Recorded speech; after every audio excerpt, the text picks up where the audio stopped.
Welcome, Bienvenidos, to the Charlotte FC podcast. Nick Finelli here. Today we delve into the personal side of Charlotte FC center back Andrew Privett. We'll discover his passions outside of soccer, the values that drive him, and the experiences that have shaped him as a person and an athlete. Get ready for an insightful conversation that goes beyond the game. I hope you enjoy my conversation with Andrew Privett. It's time for the Charlotte FC podcast.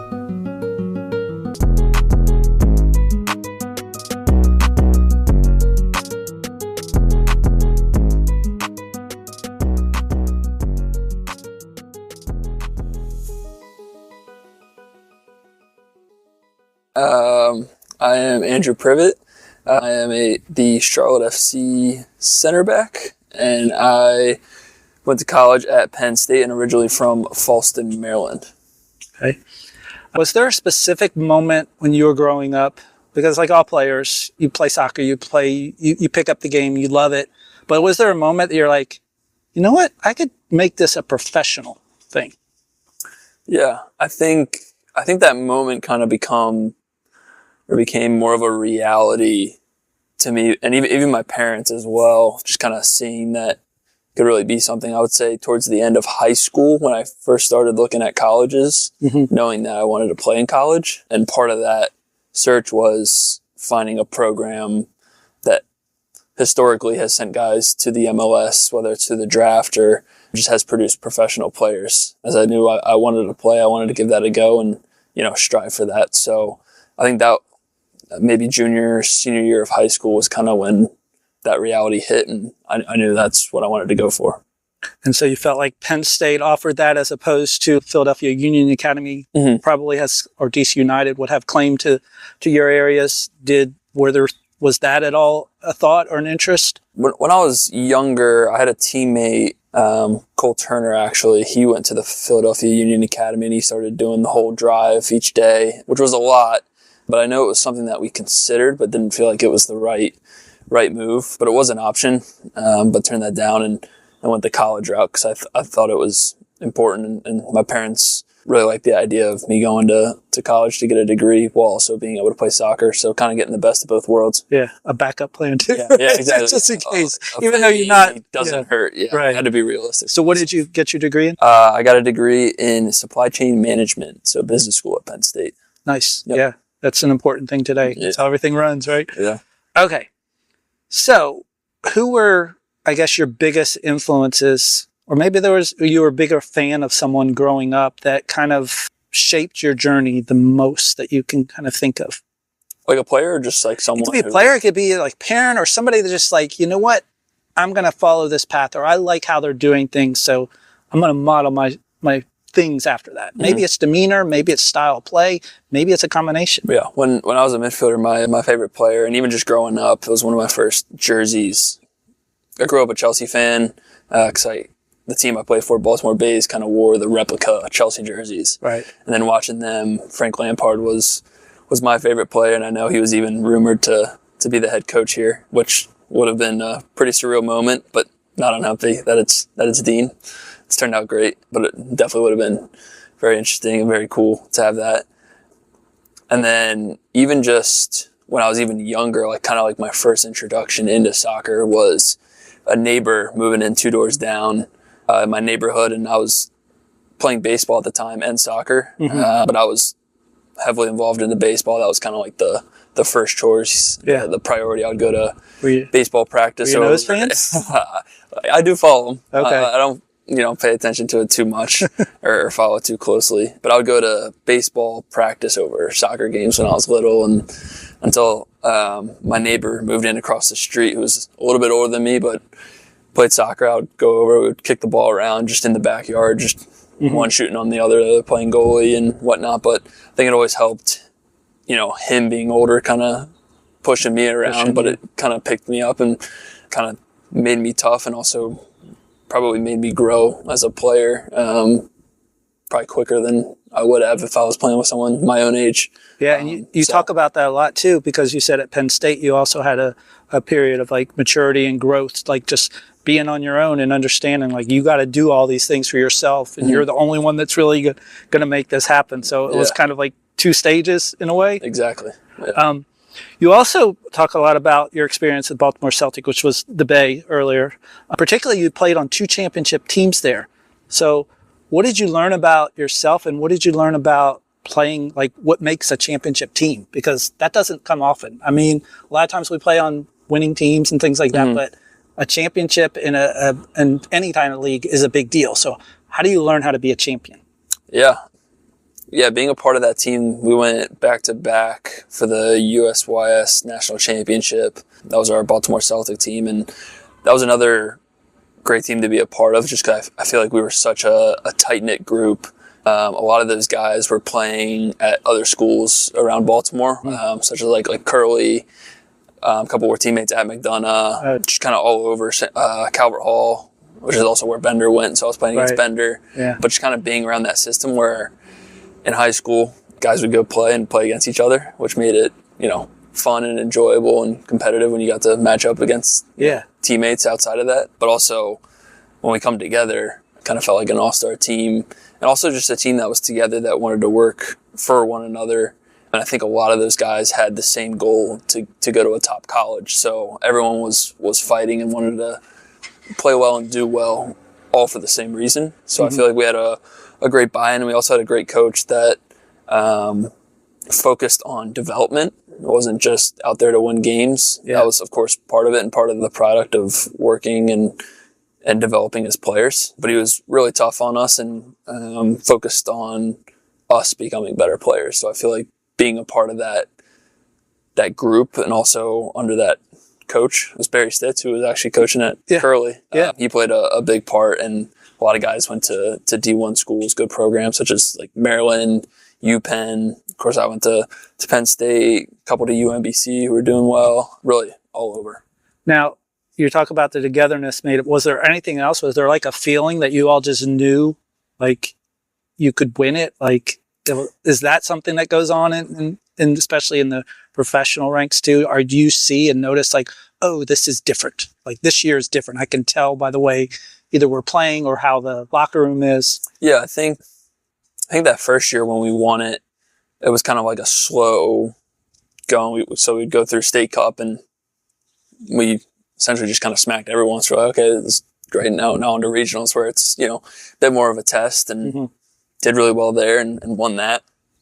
And that's when we're like, okay, like I think we really have a good go at this. And there's other tournaments that we play. I think there was one called National League where you're playing teams from all over. But we just were doing super well and just felt super strong as a team. So that's when we knew and had that feeling of belief that we can really go and beat anybody we play and can go win the whole thing. How does it compare to here right now?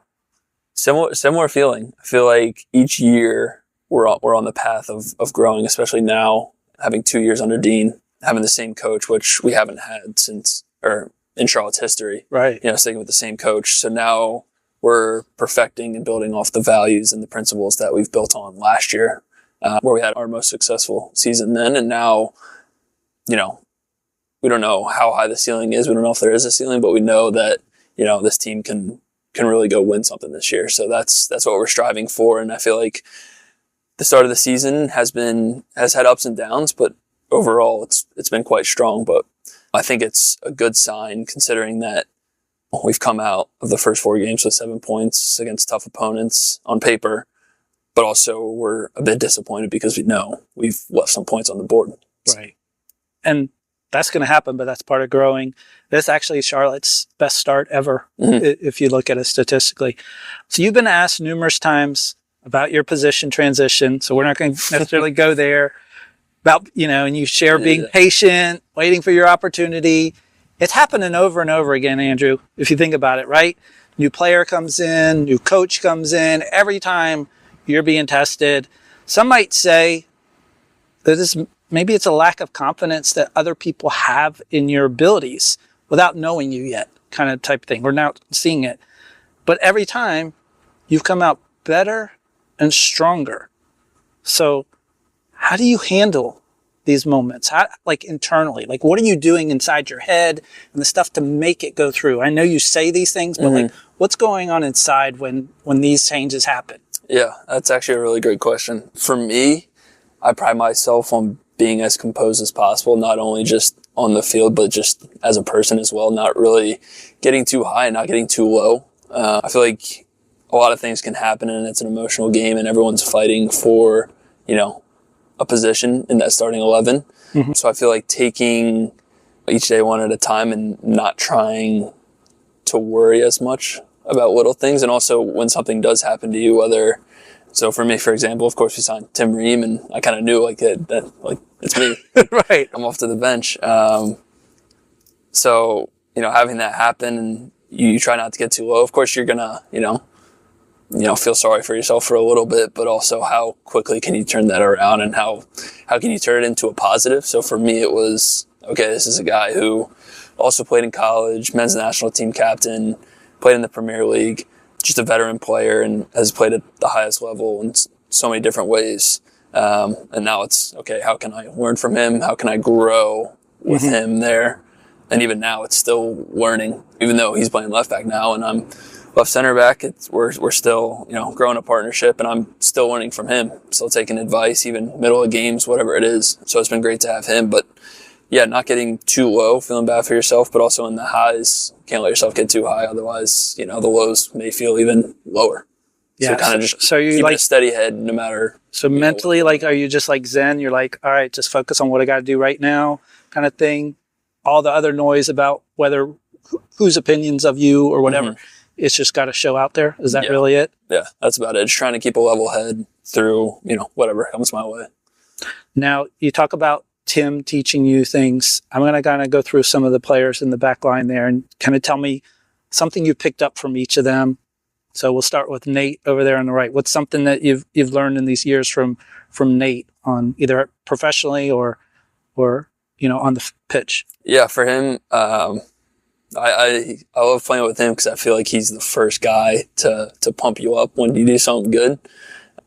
So I mean, he's one of the best 1v1 defenders I've ever seen. So just watching him, in 1v1 duels, how strong he is, quick, moving the feet, and then also just being ruthless when he goes in for a tackle. Something I've, watched him do and try to take bits and pieces from him. Yeah, there's a different level of aggression when you're the last line there as opposed to the midfield. All right, so what about Addy? Addy, probably learning the most from him from all kinds of things. The biggest one is just body position. Where you're facing, where you're looking, where your shoulders are, based on where the ball is, and picking up on cues of attacking players for when to drop, when to step, timing of everything, and also just the unspoken chemistry you build with someone who you're playing center back with, of being in the same line, moving as a unit. So learn a bunch from Addy, and not all of it's vocal. A lot of it is just watching and also just experiencing. Like seeing how he might face someone and be like, oh, I see how he was able to kind of push them to the outside just by this angle or something. And also just speaking, whether it's during games, halftime, before games, tendencies of players, what to look for, teams that we've played against, and we know what they like to do. And we're talking before games of when the ball's here, or when we see this is what we're going to do. So. All right. What about Tim? Tim, also a ton. He's been known as like the communicator. Is that I was going to say communication's a big one. What to say, which is almost, there's never a wrong thing to say. Just talk. But just being organized, and also he always playing like the number game of, in situations, whether it's the right decision to go, to stay, stuff like that. But he really sees scenarios very clearly, and he's great at breaking that down and explaining it of, whether it was the wrong choice and being like, hey, in this situation, think of it this way and whatnot. So he's great at seeing problems, seeing mistakes, but then also the way he delivers the solution is really impressive, and it's helped me a lot. Do you specifically like watch film with them and talk about things? Is that where it's happening? Because of course, you're talking about on the pitch in training and in matches, you're talking about stuff, but is there really some deeper dives with this stuff with film? Yeah, we have, especially more last year under Dean, where we were kind of building the principles and trying to perfect them the best we can. And still now, after every game, we would, ourselves as a defensive unit, would pick clips of not only bad things and what to fix, or situations where it didn't go right, but also things that we're doing well and good moments to highlight, whether it's of yourself or even more importantly of your teammates, pointing out things that they're doing. So you just get to see of what we need to keep doing well, but also what can we improve, and also situations where we also talk to each other as a group and pick each other's minds of what we're thinking.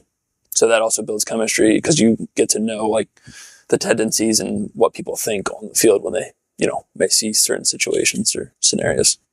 So that brings me to the next point. We're going to have some changes with some new defenders. How do you bring that person up to speed with all of this stuff in such a short amount of time? You've been with the program. You understand that, it's kind of second nature now. Yeah. Like you're saying, like you don't have to go to the film all the time because it's like, yeah, I knew we were supposed to do that. I didn't. Yeah. So I think for a new player coming in, it just comes to communication and kind of learning on the fly. But also I think the guys who have been here, explaining to them the things that we do or what we look for, and sticking to those principles that we preach on, and making sure that they pick them up, and just letting them know like what they're doing right to keep doing, and certain things where if it doesn't go right, just talking to them, communicating. Picking them up. Yep, picking them up. So in life we have a lot of changes. We have new players, new things like that. Just in general, how do you approach new situations as far as helping people see who you really are? Because they might see the way you play or something like that, but that's not really you unless it's exactly the same in both places. So like, how do you get people to know you? It's a good question. The player, of course, like on the field, it's just, sometimes you just have a different personality, whatever it is. I think I remain relatively the same. Like I'm not the most outspoken guy, and that's where I've learned a lot to try and be more outspoken, be louder, especially as a center back. You have to, because you're directing traffic and you can see everything in front of you.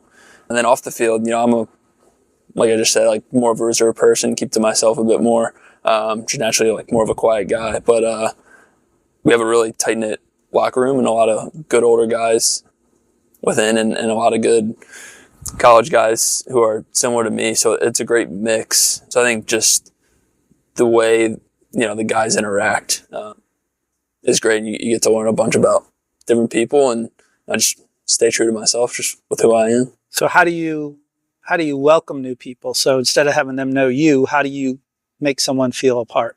Because you're going to be the veteran once, soon. Yeah. Making them feel, comfortable and at home, just speaking with them, and to know, most importantly, their background, where they're from, family. Family's always important, if they have kids or what their family dynamic is, because that's usually what makes people tick. So getting to know that and understanding what's important to them, I feel like is always the most important step. And then from there, you just keep building, interacting each day. Speaking of family dynamics, your parents come to see much of the matches. Are they still able to come and see here? They come. Are they here too much? Too much. Yeah, too much. No, they come down for every home game, and sometimes they're traveling out to away games whenever possible. I'm lucky because my father's a pilot, so it's easy for him to hop on flights with my mom, and they'll have to travel around and come see games whenever possible. So I never complain that it's too much. Because do you have siblings? Yeah, because it might go away. Do you have siblings? I do. I have an older sister who is also getting into aviation, so she's flying now as well, more on the regional side, so it's tougher for her to make do with her schedule. But she's in and around sometimes she's flying into Charlotte for work, so I get to see her every once in a while. And that's nice. Well, it actually works out because she'll be there for San Jose this weekend. So they stay with you, or you put them up? Not previously. Now they may here and there. Okay. Kind of depends. Yeah. I did ask you earlier, because I went through the whole back line, and I forgot about Callie. What do you think Callie would be saying about you, and what kind of things do you get from him as far as learning? Yeah, from him, he's a louder guy as well. He's great. A big thing that I learned from him is understanding when you can't affect a guy shooting is where you choose to stand. Ever crossing to where I'm in front of him, because otherwise you can't see.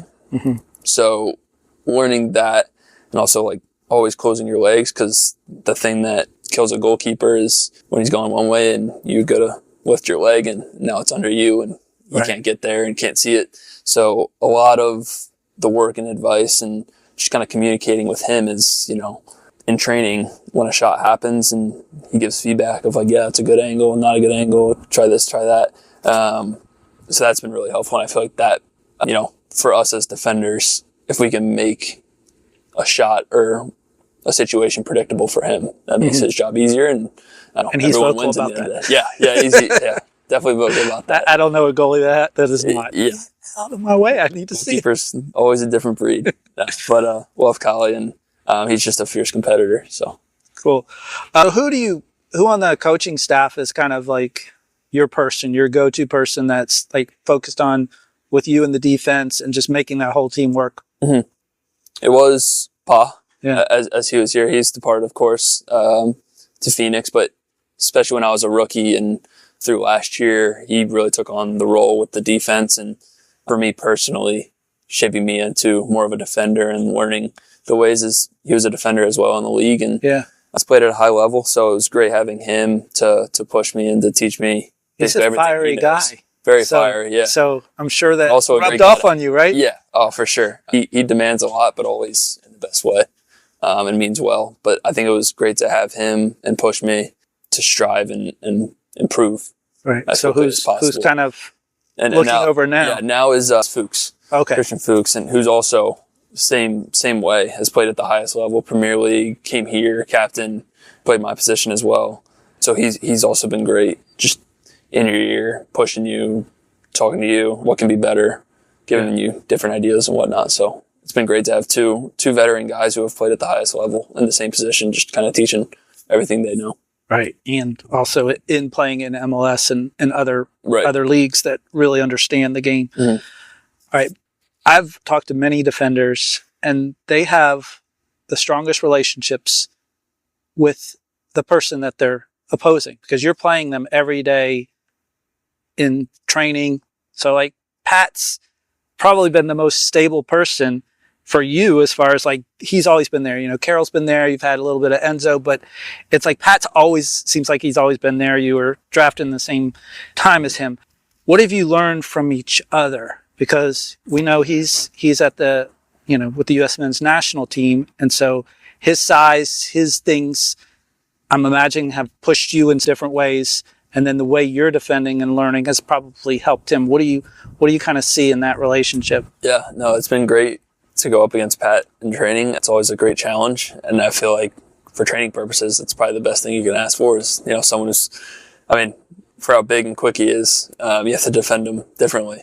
So giving you a different profile of a striker than others is always a good thing. And, learning to not dive into him with his back to goal because he's too strong and he'll bump you, hold you, and then he'll turn you and you can't catch him. So it's always great going up against him and always a challenge. So it only makes him better. And also, hopefully I'm giving him a tough time to make him better as well. Cool. Do you talk to other players not on your team during the match? Because you said you're a quiet, reserved guy, but I can imagine like if you just whipped in there and took care of something, you might have something to say, or no? No, I'm not really talking any smack really, unless they start it, then I'll get into it. No, just here and there. I don't really initiate anything. I'm more just locked in, doing my thing, doing my job, and some guys like to talk a little bit. Some guys will just, talk to talk. Yeah, talk to talk about anything, and it's quite bizarre. Usually it's just kind of joking about what's going on in the game or during an injury or someone's down, kind of talking a little bit. But some of the conversations can be somewhat interesting, but some guys are just, really good dudes, so it's always fun. Anybody talk about like, hey, how's the team? Like thinking about defecting and trying to come here? Anybody like trying to get inside things like that? No, not anyone trying to get an inside scoop or anything. Also talked about, and everybody knows about our home crowds and things like that, but you talk about it just like bringing you up to another level. So how do you know, like, when does that adrenaline switch for you at home? Like, what is the thing that's like, ooh, or is it already there, like just coming to the stadium? Like, when does it really happen for you to be like, oh, wow? Yeah, I would say running out for warm-ups, it kicks in. And then even more so, of course, during the pep house dance. That's where, it gets real and just gives you that rush to start the game. And then throughout, and they're just best fans of the league. They give us so much energy, and it reflects in, our home records. So yeah, definitely. What do you think has been your most complete game as a Charlotte FC player? I would say last year, I think it was in May, Nashville at home. That one just stands out. How do you know? Like, how did you know that? Like, how did you know, like, yeah, that was me really good? I just remember just a bunch of tackles, a lot of recoveries and clearances. Remember just the one block with, I think it was Surridge, basically one-on-one with Cali, and was able to sneak up behind him, get a toe in, turn it around, and clear it, where he was basically just, I don't know, at the penalty spot for almost a tap in. So I just remember that being a big game where it just kind of felt like I was in such a flow state where everything clicked, and just kind of felt like a magnet to the ball for everything coming my way. Was able to clear or make a tackle. So yeah, that's cool. After your regularly scheduled soccer activities with the club, what else do you do, or what else is expected of you once you leave here as far as being a Charlotte FC player? Like, are there things that, like, hey, go do this, or is it more just take care of yourself? It's really just more take care of yourself, be professional, rest, of course, be ready to go the next day. And for me, it's just kind of finding a good balance. My biggest getaway is just enjoying some golf. Yeah. Being outside. Does it help you with your game? I'm sorry? Does getting away to golf help you with your soccer? Potentially, I think just kind of being able to release and not even think about soccer and just think about something else. Especially, I just enjoy sports. So that's like a nice, where it's relaxing to me, but also can, like, be competitive with yourself, but not too seriously. Do you get to golf when you're on the road? No, not on the road. No, not enough time. Yeah. No. But, that would be fun because there's some nice places you could go to. Oh, yeah. I wish. So what area of your game do you feel like as a pro you've grown the most in, or learning as a pro? Is it kind of watching more film? Is it been like, I didn't really get or know as well about the how much had to be communicated, or this? I mean, a lot of these things, but what is the one that you're like, oh, I've stepped this up? Well, that's good. It's a good one. You can think about it. It's fine. Yeah. So just early on, it was definitely watching film, seeing different situations in games, and whether it was right decision, wrong decision. If it was the wrong decision, what would have been the right decision? And just seeing those pictures, I think, really helped me, just because as a visual learner, like, it's just nice to see a picture and correct yourself, criticize yourself. Yeah. So I feel like that's helped me, especially earlier on, just to see those. And then now I just recognize them and, building good habits. Then now the biggest thing is just improving on communication, being clear, knowing what to say, and also knowing what the guys in front of me or around me want to hear in situations. So being, toned in on that, being switched on in that regard, where the next stage, I guess, of improvement to focus on. Now, do you, after a match, do you rewatch it yourself on your own, or do you just wait until you all are doing it together? I'd love to say I watch it after, but I just wait until until the team. It's good. You probably can envision the stuff anyway. There, I'll watch if I know, certain moments, or I'll always watch the goals back just to see if I can critique myself or what could I have done differently. Outside of that, not a whole lot, but here and there for sure. All right. So what comes easy to Andrew that we don't realize just comes easy to you? Oof. Out there? Like, for some people, it's like, I'm fast, so I know I'm going to play this guy and I'm going to tease him and think that he has it. And I'm just going to, so they know that they always have the speed on this guy. Yeah. Like, what are some things that you're like, what, I do this? And yeah, as a former midfielder, I would just say the vision and the passing and just seeing the game, especially from the back line. Everything's in front of you. You don't have a guy behind you anymore, which slows the game down essentially. but also having that prior experience of being a midfielder just naturally brings the vision, and you also know what passes other guys would like to receive. So I think that benefits me a bunch, and that's what came most naturally to the switch. Right. So outside of your golf and your role here with the team, is there anything else in your routine that's important to you? Oof. Another big one for me is just being durable. I pride myself on just being healthy, and being available is one of the most important things you can do, because if you're not available, then it's tough to compete and keep your job. So that's probably the most important thing, is just being able to train, stay healthy, and compete every day. So, and you did have an injury a while back. So yeah, do you feel like you recovered as fast or as quick as you wanted to on that? Or do you feel like you learned something from that? Like, okay, I need to do this a little better? A little bit, yeah. Just taking the time and doing whatever's necessary to properly heal. But for me, it's just doing the little things of just extra stretching, mobility, what I eat and everything, just to stay on top of, nutrition and whatnot, but just staying healthy and durable. So no steak and mashed potatoes, right? Every once in a while. Yeah. All right. You talked about like just different people you've leaned on. You talked about Ashley, learning a lot from him. We talked about the other players. On the reverse side, do you have any type of mentorship role with younger players that people have sought you out and said, Andrew, I want to learn from you. Andrew, how do you do this? Especially around here with all the academy folks and the Next Pro. I mean, are those guys asking you questions and things like, how do you do this? Not on an individual basis, but it was me and Brant. We did like a little sit down with the academy team and kind of like a Q&A about our journeys and what we've learned and what's important to us and all that good stuff. So not on an individual level, but talking to a team and of the younger guys in the academy was a great experience, and being able to reflect on my journey. Cool. Let's look at your future. How much are you a dreamer? Do you like envision yourself set up? This is where I'd like to be in this stage and that stage. Do you do that in your head?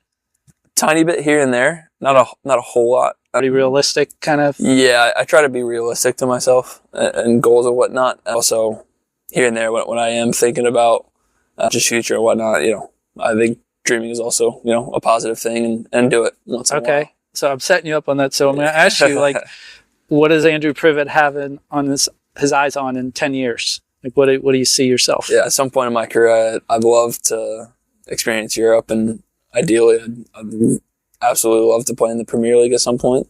I know that window is probably pretty tight, but always fingers crossed, and striving to be the best I can to hopefully get that opportunity. But if not, I'm also happy, and my backup is just how good of a center back can I be in the MLS? That's where I stay, or wherever I go. And then also just national team's another dream of mine, so driving for that as well.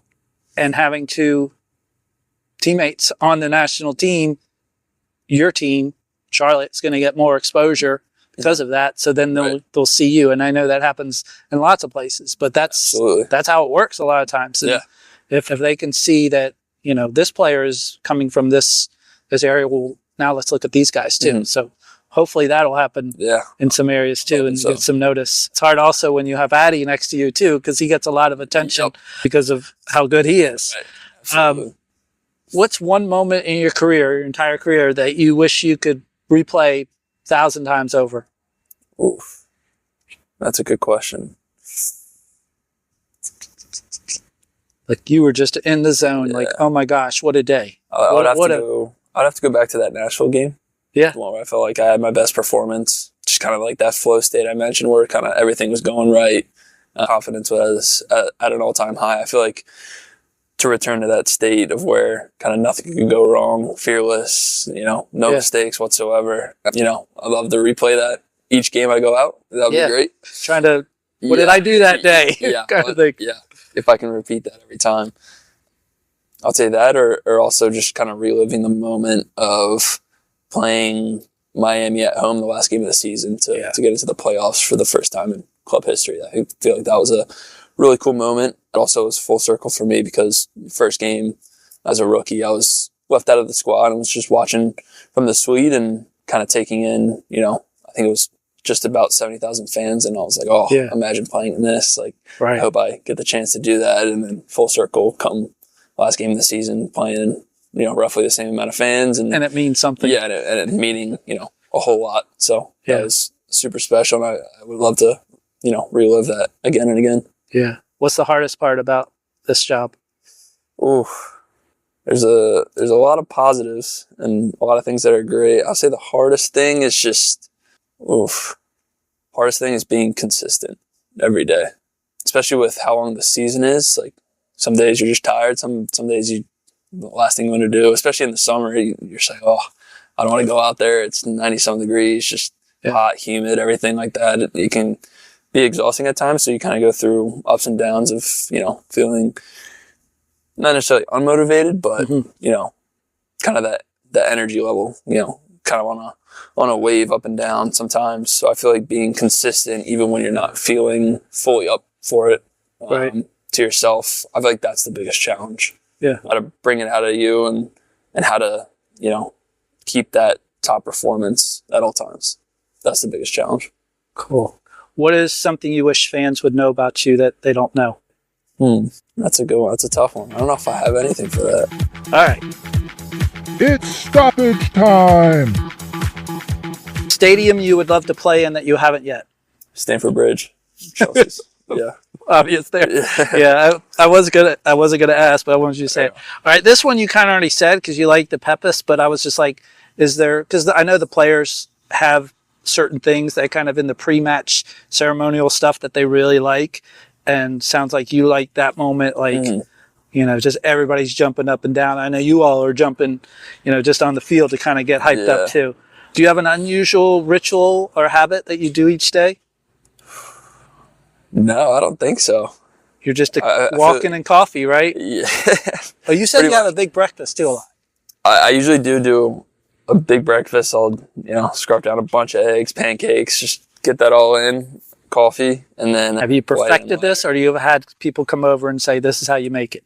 I've just perfected it for myself, make do with what I know is going to, get me right. But that, and then coming from my family... Apparently, I'm pretty grumpy on game days. Yeah, I heard. I don't like to be bothered. Just in the zone. That's all you're doing. Keep to myself, relax. What do you got music? Like, how are you? I'm usually. Or you just clear. You can just clear everybody out. I'm usually just watching TV, maybe walk around the house or outside the house a little bit, play a little bit of video games, TV, whatever it is, and just chill, make my meals, and just kind of make myself relax as much as possible. Cool. And then always before I leave, just kind of a little last carb load is just, put some toast down, peanut butter, some banana slices, and drizzle some honey on it, and good to go. You're out of there. Yeah. Okay. If you were to have another career, what would it be and why? Oof. Supply chain, right? No. I would say that. I would love to get into it. I have some friends of mine from college who are doing it now. So it's kind of nice talking with them and kind of learning what they're doing and what, essentially, if this didn't work out, what I could be doing. But also my family. My father's a pilot. My sister's getting into aviation and also becoming a pilot. Why didn't you do that? I always thought about it a little bit, but I was always like, let's see where sports can take me. Yeah. Who knows? Maybe you could be a pilot later, after, right? Yeah, I don't know. I don't know if I'll venture into it or not. But that's always a possibility. So, what's the scariest thing you've ever done in your life? Oh, first one that comes to mind was when my sister was getting her pilot license or like building her hours. She took me up in like a little 2-seater prop plane, and that was interesting.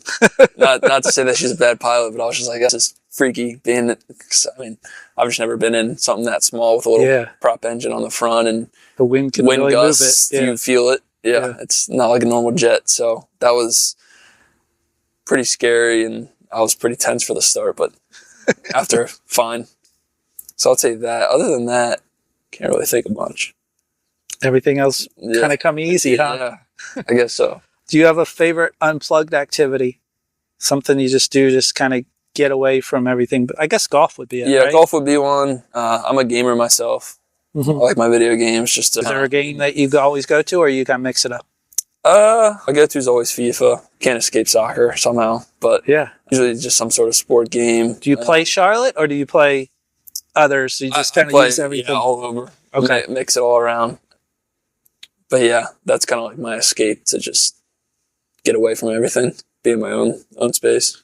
All right. Let's say you're just hanging out. You got a week off. You're watching something on. You're watching football on weekend. What are you snacking on while you're watching? And what match are you watching? Chelsea? Yeah. Chelsea if it's on. I also love football, American football. Love fantasy football. We, as a team, we got a lot of guys that get a league and Do that, keeps it really fun. Y'all doing March Madness as a team? Yeah, we got a bracket going as well for that, Okay. so that'll be fun. Come NFL, especially after a game, where you got Sunday off after a game, always making jalapeno poppers. Ooh, nice. Scoop out the jalapeno, put in some sausage and cheese, and bake them for a little bit. Those are always killer. That's nice. Good game day snack. And who do you have winning the NCAA? I got Florida. Ooh, I wanted to take Duke, but I think Florida look good. may take especially it. Kansas. So All right. Do you find starting a project or finishing more gratifying? finishing. Why? Starting's the hard part. 'Cause I procrastinate on any project or anything I got to get done. But once you're in there, you're like, but once I'm in, I get it done, and then once it's done, relief. Feel good. All right. And then what recharges you not only after a match, but like at the end of a season? What are you doing to get yourself back to the state that you need to be in? Yeah. For me, it's seeing all my closest friends, especially from college. Those guys, the guys I played with there, like super close bond. Keep in touch with them, and we try and at the end of the season around Christmas time, we try and get together. And this year we were out in Philly. Just being around those guys, being able to, relax and just be with them, like a super nice getaway and change of scenery, change of pace, and change of people that you're around. So that's kind of like my release and being able to reset, see them, spend time with them. That's like my biggest thing. Cool. Thanks, Andrew. Appreciate Of course. Appreciate you. Thank you. it. Sure. No problem. Again, thanks for listening to another episode of the Charlotte FC podcast, where we bring you the fascinating people who work for and around Charlotte FC and the world of football. The Charlotte FC podcast is edited and produced by me, Nick Finelli, and Eli Finelli. Please help us out and share this episode with others. 5 stars, and follow CLTFC podcast on Instagram, X, and YouTube. Until next time, enjoy the day.